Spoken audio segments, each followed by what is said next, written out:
Good morning all of you, this is Priya. आज हम करने जा रहे हैं क्लास 9th साइंस की असेसमेंट वर्कशीट 3। तो इसका क्वेश्चन फर्स्ट है, which of the following will result in the formation of a mixture. इनमें से ऐसा कौन सा है ऑप्शन जिसमें वो हमें मिक्सचर मिलेगा। तो ए है crushing of a marble into small particles, B breaking of ice cubes into small pieces, C adding water in water, D adding milk in water.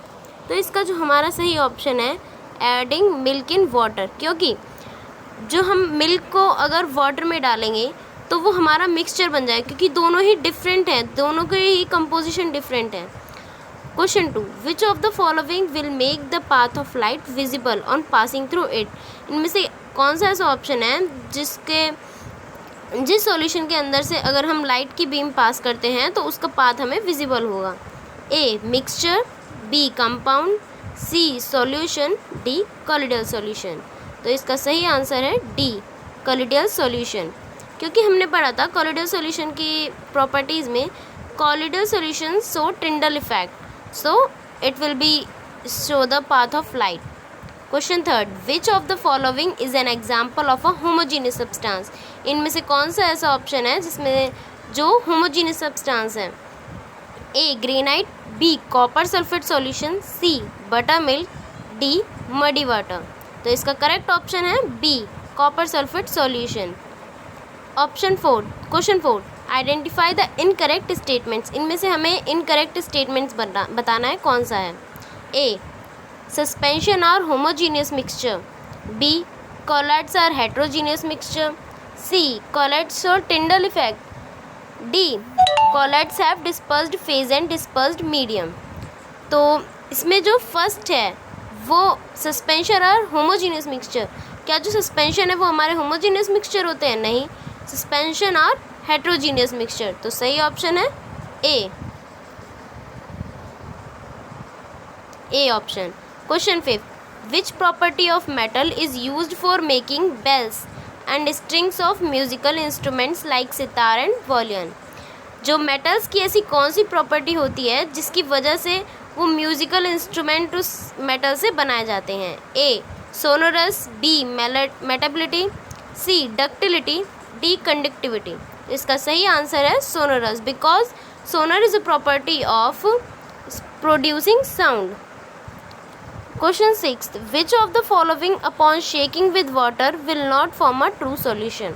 इनमें से कौन सा ऐसा सब्सटेंस है जिसको हम अगर वाटर में डालते हैं तो वो ट्रू सॉल्यूशन नहीं बनेगा।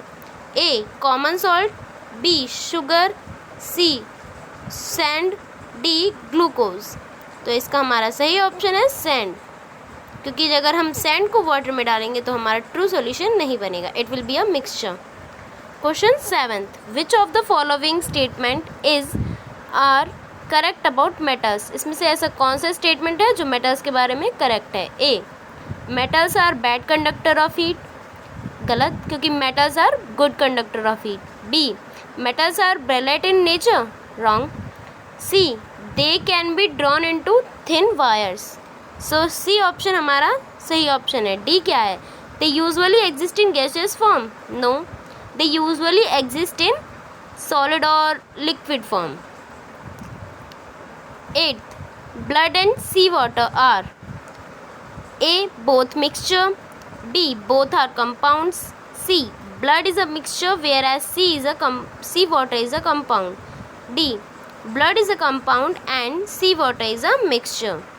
तो इसमें हमसे पूछा गया है जो ब्लड और सी वाटर हैं ये क्या है, तो ब्लड और सी वाटर ये दोनों ही हमारे मिक्सचर हैं, तो option A will be correct. अब हम क्वेश्चन 9th और 10th की तरफ चलते हैं।